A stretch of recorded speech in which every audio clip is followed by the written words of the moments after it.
Good morning everyone. আমি সুইজারল্যান্ডের Zurich থেকে বলছি।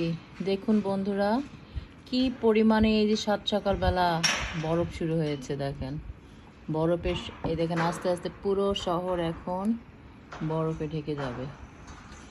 কালকে সারাদিন নর্মাল ছিল, আজকে দেখেন যে স্পিডে বরফ পড়তেছে, এতে মনে হচ্ছে 1-1.5 ঘন্টার ভিতরে আপনি দেখতে পারবেন পুরো শহর, গাছপালা, গাড়ি বাড়ি, যেখানে যা কিছু আছে সব কিছু বরফে ঢেকে যাবে।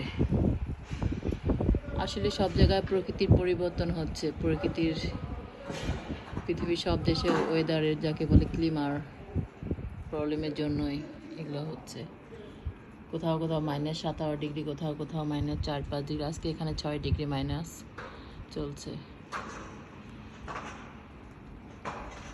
ভালো থাকবেন, আল্লাহ হাফেজ।